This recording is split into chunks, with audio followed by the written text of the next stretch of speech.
我给裴彦周当了3年金丝雀，直到听见他的心声。规矩简单，例行公事，然后滚回自己房间。今晚我像往常一样起身准备离开。就这么想走？走了就别回来！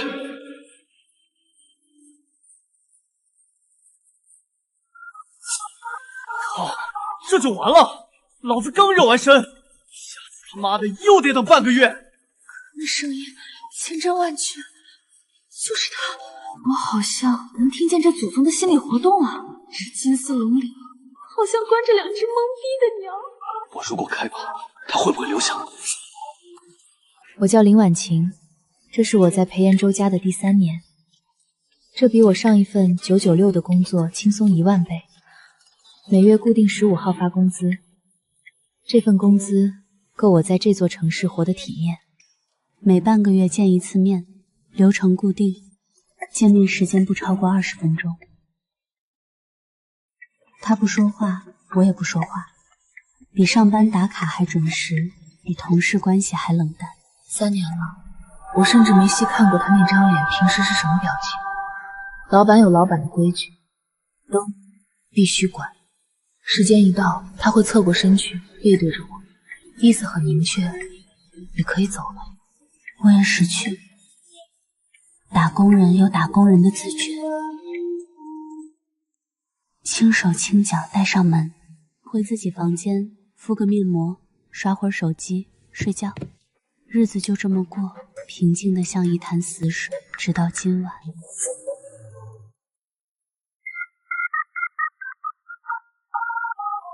他又要走了，就不能多留一会儿吗？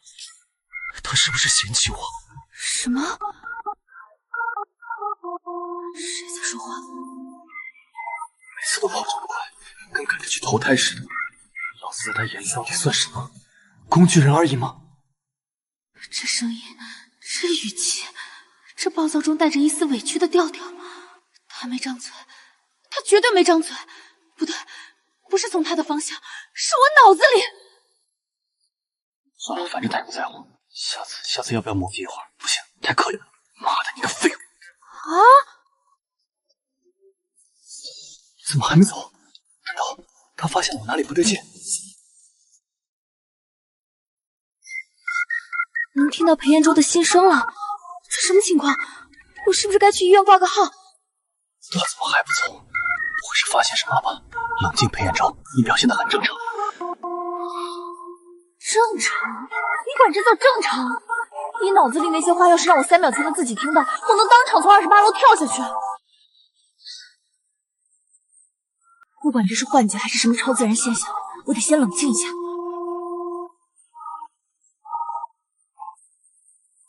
走吧走吧，反正你从来不会回头看我一眼。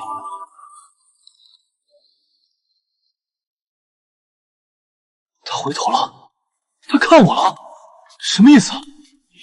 冷静冷静，你别动，你别动！要是现在转过去，你就是个小丑。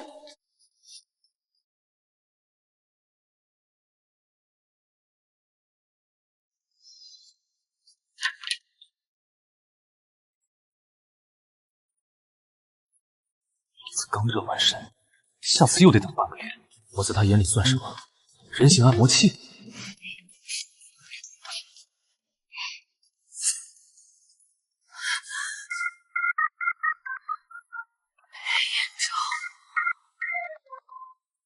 穆氏集团掌门人，身家100亿，商界冷面眼，内心竟然是个暴躁又憋屈的怨种。这3年，我以为他对我毫无感觉，纯粹是生理需求。结果他觉得我对他毫无感觉，纯粹是为了钱。好家伙，这金丝笼里关着2只互相装死的鸟。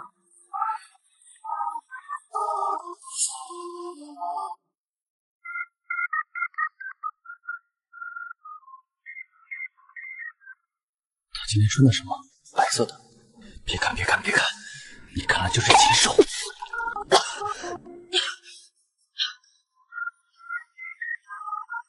不舒服，脸怎么红了？不会是感冒了吧？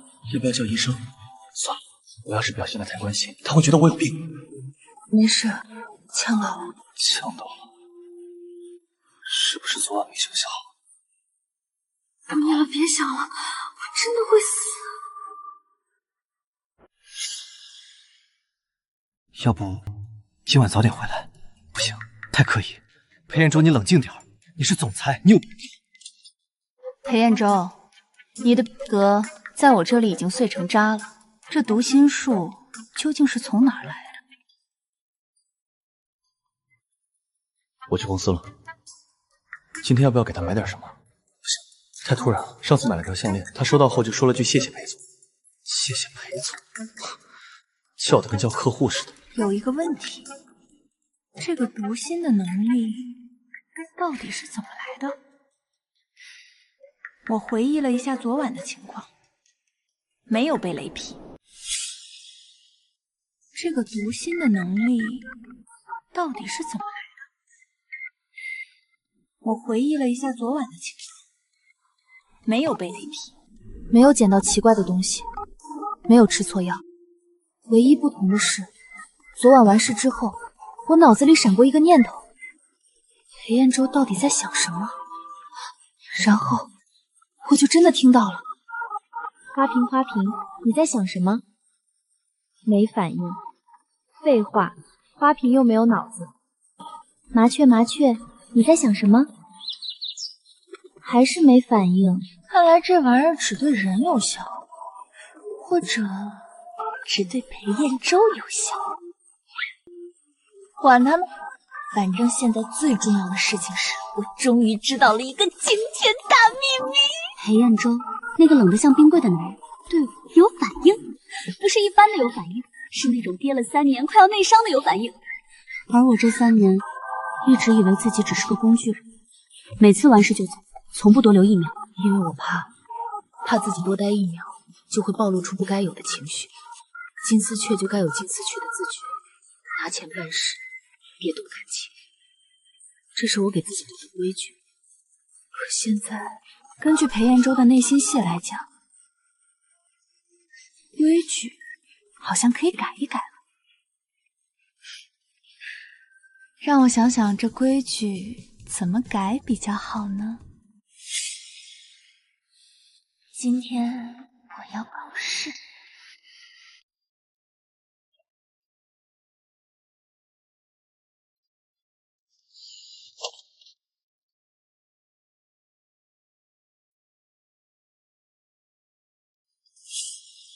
他怎么不动？裴总，裴总，又叫裴总，叫什么不好，非叫裴总，叫老头会死吗？今天我有点冷，多盖点被子。你就是头猪！他说了，你不会主动抱他吗？冷？开暖气了？他是不是在暗示什么？不会吧？别自作多情，裴彦周。那你多盖点被子。裴彦周，你是猪吗？他说冷你就不能抱一下吗？你他妈活该单身100年！被子不够暖。这是什么意思？这绝对是暗示吧？他想让我抱他？不对不对，万一我理解错了，他觉得我是变态怎么办？行吧，这块木头得用电锯。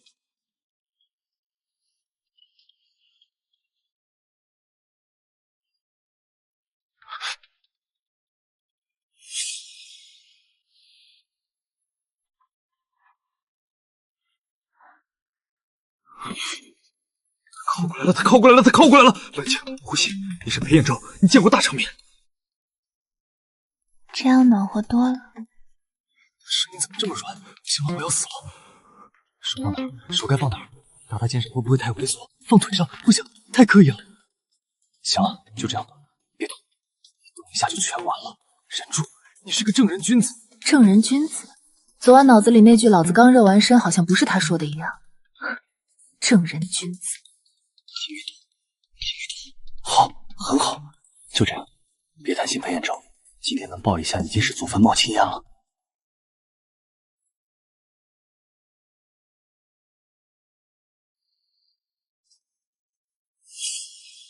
裴彦州啊，裴彦州，你那张冰山脸底下藏着好多可爱的小情绪啊！他是不是睡着了？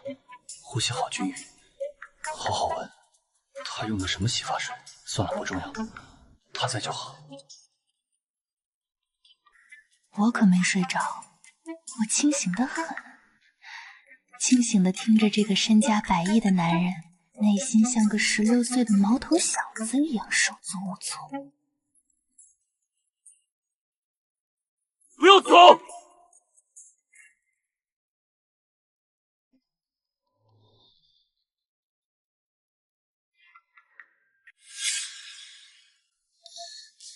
不好意思，睡着了。没事，不要走，不要走，不要走！那我回房间了。走吧，反正你也不会留下来。裴总，晚安。他从来没跟我说过晚安。晚安。林婉晴啊，林婉晴，你在干什么？你在撩一只闷骚的冰山，而且你乐在其中。以前我和裴彦州的交集仅限于每半个月一次的例行公事和偶尔在餐桌上碰面，现在我会开始主动出现他面前。裴总，喝水。放那儿。他怎么主动给我送水了？以前从来不会，是不是有什么事要求我？还是……不，别想多了。还有事？靠近点，靠近点，靠近点！没事儿，就是看你工作太晚了，提醒你早点休息。他在关心我。知道了，别走，别走，别走。那我先回去了。果然。等一下，明天不用做早餐了。我让你送，这算不算关心他？应该算吧。我也关心他了，我们扯平了。好，扯平？你一个送早餐就觉得扯平了？裴彦州，你的恋爱经验是不是为0啊？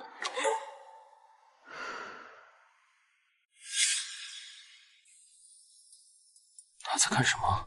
偶像剧？那个男的是长得也不怎么样，他喜欢这种类型的。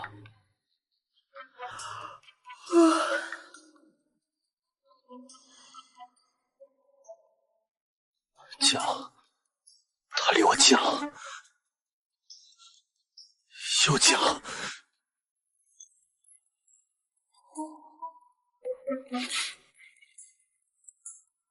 这是第2次了，他又靠过来了，这是什么信号？他是不是对我？不，冷静，也许他只是困了。对，他只是困了。沙发比较硬，我的肩膀比较什么？比较好靠。幸好他看不到我的表情。困了，别说困了，别说困了。你要是说困了，就得回房间睡觉了。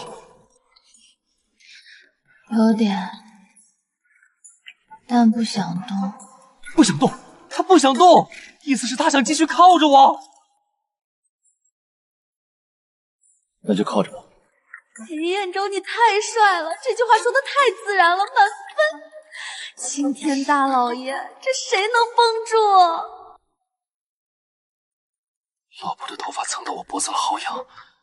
老婆呼吸好轻，是不是真睡着了？我能不能偷偷闻一下她头发？不行，太变态了。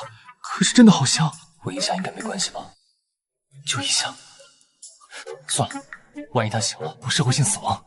你个闷骚男，你已经社会性死亡了，在我心里反复死亡。转折来得很突然，那天我在商场买东西。你就是裴彦州养的那只金丝雀？自我介绍一下，我叫蒋曼宁，裴彦州的前未婚妻。有事儿？没什么大事儿，就是想来看看什么样的女人能让裴延州养3年。小姑娘，劝你一句，别把自己当回事儿。裴延州这个人对谁都是那副冷脸，他只是需要一个发泄的工具，用完了就会换。如果是3天前的我，听到这话可能真的会动摇，但现在……别走！赔死了！他，那个连老婆只敢偷偷叫的男人。谢谢提醒。他在身后说了什么，我没听。回到家，我坐在沙发上，心情有点复杂，不是因为那个女人的话，而是因为我突然意识到一个问题。我利用读心术知道了裴延州的真实想法，但他不知道，他还在那里一个人，微微的、笨拙的、小心翼翼的藏着那些心思，而我像个作弊的玩家，单方面享受着这种信息差带来的乐趣，这样公平吗？不公平。但是谁让他3年都不开口呢？活该！我决定加大力度。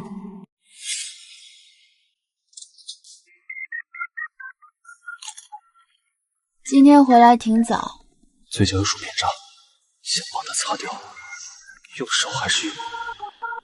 不，你是正人君子。没什么事。蒋曼妮今天来过，助理跟我说了，她跟林婉婷说了什么。林婉婷看起来心情还好，应该没受影响吧？要不要问一下？不行，问了就显得我在乎。我确实在乎，但我不能让她知道我在乎。你在乎就说啊，憋着干嘛？憋出内伤吗？裴总，今天有个女人来找我。来了，她要说了，冷静，表现的不在意。什么女人？蒋曼妮那个疯子，明天就让人把她送出这个城市。说是你前未婚妻。他说了什么？如果他伤害了林婉晴，我让他全家从上界消失。我看着他那张冷脸之下翻涌的杀意，突然觉得有点儿，怎么说呢？有点上头。没说什么重要的，就是来炫耀一下他跟你的过去。过去？什么过去？我跟他有什么过去？家族联姻而已，我连他的手都没碰过，他凭什么在林婉晴面前装钱？我跟他没有任何关系。信我，求你信我。我知道。他信了，就这么信了？为什么？他不怀疑吗？他不吃醋吗？不吃醋，因为我能听到你心声啊，大公。你脑子里除了我就是我吃什么醋？裴总，以后有人来找我，你会处理吗？这是在依赖我吗？他在向我求助。不会再有人来打扰你，谁敢拦，我弄死他！谢谢。老婆笑了，好看，太好看了。不用谢，你是我的人。我说了什么？你是我的人？这是什么土味发言？这是3年来他第一次用嘴巴说出带有占有欲的话，是他真的说出来了，我的心跳漏了一拍。我知道，裴延州，你完了，你彻底暴露了，他肯定觉得你是个变态。你怎么不说你是我的小宝贝啊？丢大人了！裴延州，你说你是我的小宝贝，我也接得住啊，你倒是说呀。事情的走向开始超出我的控制，起因是一件小事。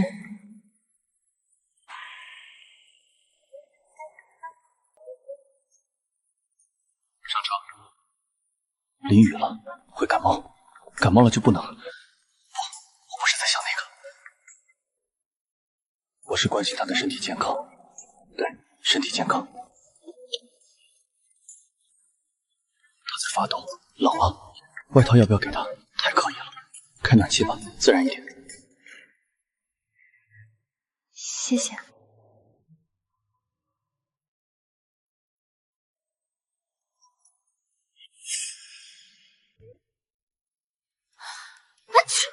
闭上，管他刻意不刻意了。老婆打喷嚏了，要照顾好老婆。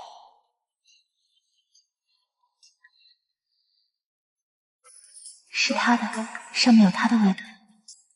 裴总，你对我真好。老婆说我对她好，3年了，我每个月给她打钱，给她买东西，帮她处理麻烦，老婆现在才发现。应该的。不是应该的，我是因为喜欢你才对你好的。老婆，你能不能长点心？冷了？他以为我冷，其实我在笑。但这件事之后，我开始认真思考一个问题： 3年了。他喜欢我3年了，从来没说过，一个字都没有。他把所有的感情都藏在那张冰山脸底下，用金丝雀这个身份把我绑在身边，却从来不敢越雷池一步。为什么？我开始留意他心声里的蛛丝马迹。终于在某天晚上，我找到了答案。那天他喝了点酒，不多，但足够让他的心理防线松动。他坐在沙发上，我坐在旁边，他的心声断断续续地飘过来。他会不会觉得我恶心？包养他3年，现在说喜欢他，他信吗？他会不会觉得我是在玩弄感情？当初是我提出这个关系的，是我把他变成金丝雀的。他答应只是因为钱，我有什么资格要求他喜欢我？如果我说了，他拿了钱走人怎么办？至少现在，他还在我身边，哪怕只是金丝雀，也比什么都没有强。我坐在那里，笑不出来了。原来是这样，他不是不想说，他是不敢说，他怕说了，连现在这点可怜的关系都保不住，所以他宁愿当一个冷漠的金猪，也不愿意冒险。3年，他就这么憋了3年。他闭着眼，眉头微微皱着。困了，但他还在旁边，再撑一会儿，多看他一会儿。我的心脏像被什么东西狠狠攥了一下。林婉晴，你还在玩什么试探的游戏？这个人已经把所有的底牌都摊给你看了，虽然他自己不知道。我决定摊牌，不是用读心术的方式，是用正常人的方式。那天晚上又到了例行公事的日子。他开灯了，为什么开灯？3年了，从来没开过灯。李婉晴，怎么了？他在看我，他为什么这样看我？我脸上有东西。裴彦州，不是裴总，是裴彦州。他叫我名字了，他从来没叫过我名字。发生了什么？他是不是要走了？他是不是要跟我解除关系？不要走，求你不要走，我可以加钱，不是钱的问题，我可以。裴彦州，我有个问题想问你。他在干什么？这个距离，这个角度，他要干什么？什么问题？冷静，裴彦州，你什么场面没见过？他只是离得近了一点，只是非常近。他的呼吸打在我脸上，我要死了。你喜欢我吗？他问我喜不喜欢他，他怎么知道的？我表现得很明显吗？不可能啊，我每次都装得很好。回答，你倒是回答！说喜欢，张嘴！但是万一他只是试探呢？万一我说了喜欢他就要走呢？不管了，说！你憋了3年了，再不说你就不是男人。你为什么突然问这个？废物！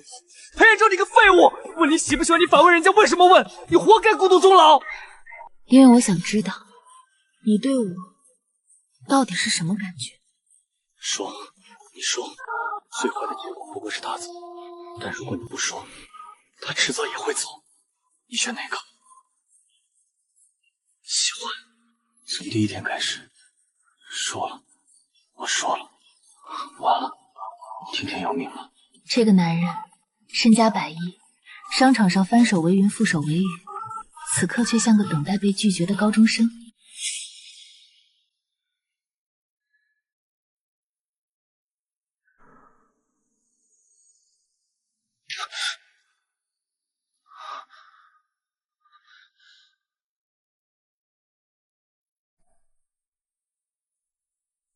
我也是，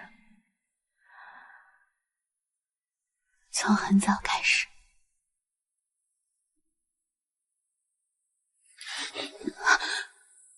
是真的吗？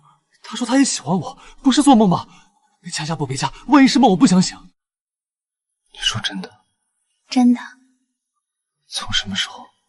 不告诉你。为什么不告诉我？我想知道。那我告诉你，第一天你来面试那天，你坐在我对面，说裴总，这份工作我能胜任。我当时想的是，这辈子都不想让你走了。妈的，太丢人了！但管他呢，他喜欢我，老婆喜欢我。金丝龙的门好像从来没有锁上过，是我们2个笨蛋自己把自己关在里面，谁都不敢先推那扇门。现在门开了。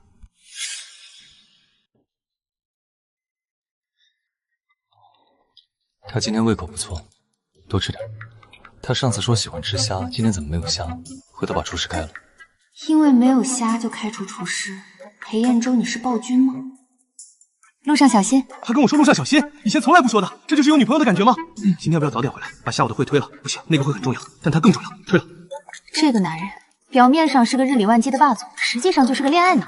我开始怀疑他公司是怎么运转的。路过买的，是我上次随口提了一嘴想吃的那家蛋糕，那家店在城市另一头，路过个鬼。谢谢，好吃。他笑了，来回2小时的路，吃了。我看着他坐在对面，翻开文件假装工作，实际上眼神每隔3秒钟就飘过来一次。他吃的好开心，嘴角有奶油，想帮他擦，用手指，然后把奶油，不行，你是人。我故意没擦嘴角的奶油，等着看他什么反应。他忍了10秒、20秒、30秒。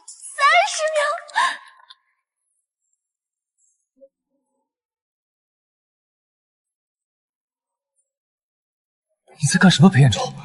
你要当着他的面舔手指，你是不是变态？内心戏这么丰富吗，裴彦周？你真的太好笑了。他在我怀里，真实的，温热的，不是梦。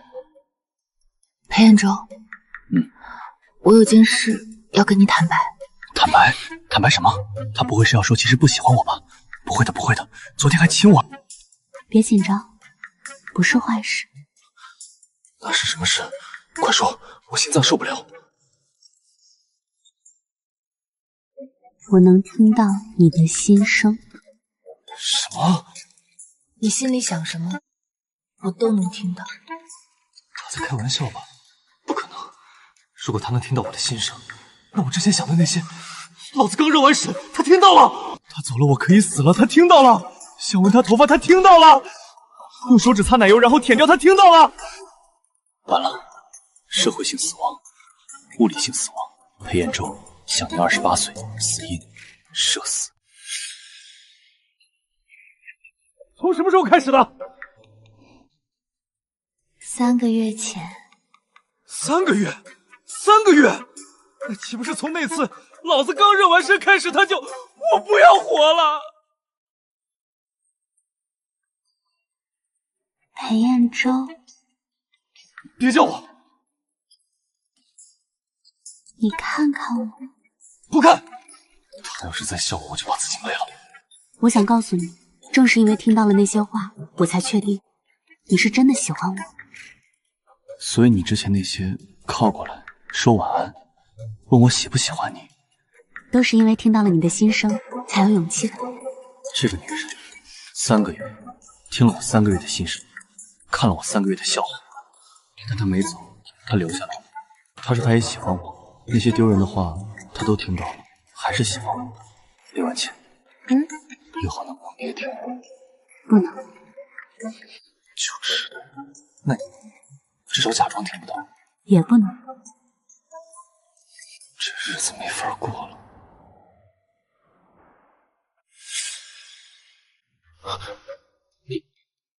你能听见我心里想什么？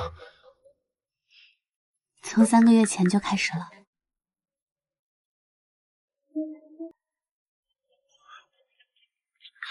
你别再听了！不要。